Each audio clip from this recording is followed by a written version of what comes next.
Neighbor.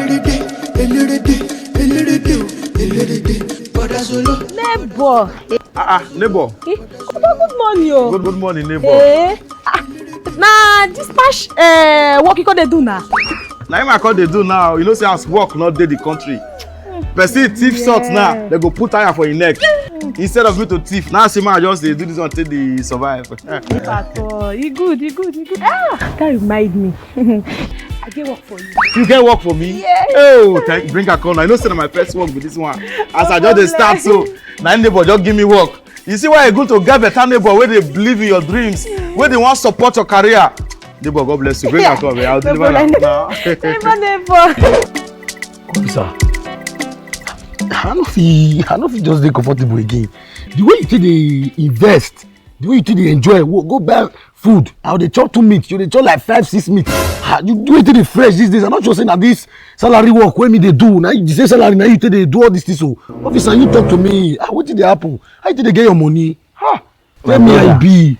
You know, say as a man, you don't need to put all your eggs for one basket. Now one next bet. That be my side hustle. One next bet. One next bet. Now the best and the most reliable betting platform.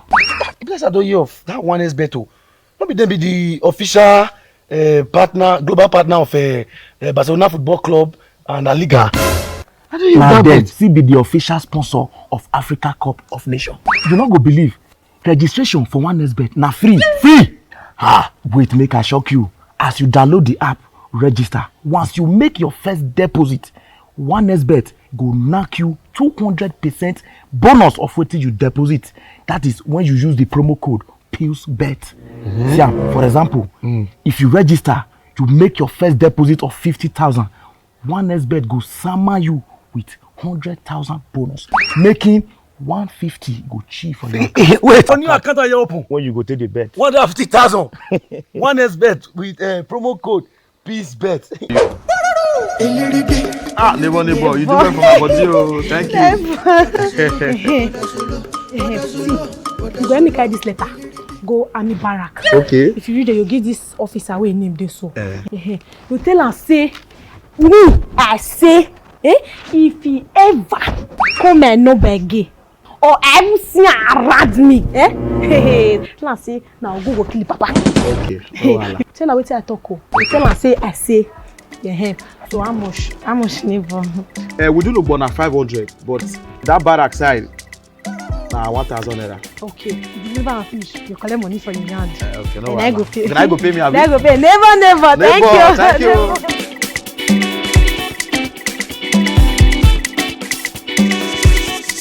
I'll be telling you for me. If you go restaurant, you buy 6, I buy 10 meat. You know fit. I buy 10 meat. I should get this kind of thing the other for me. 6 I want that. I chop meat.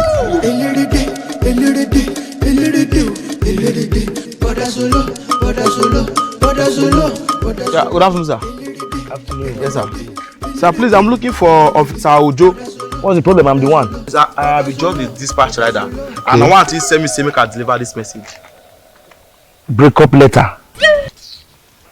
She even say make I tell you, say if you ever call her phone or she see you near her house, say na Ogun go kill your papa. Ogun kill my oga papa. She even called us say na you go pay for delivery. I just 1,000 naira. You have the effrontery touching me, telling me say what's wrong with you? Are you mad? Are you mad? Get down. Are you mad?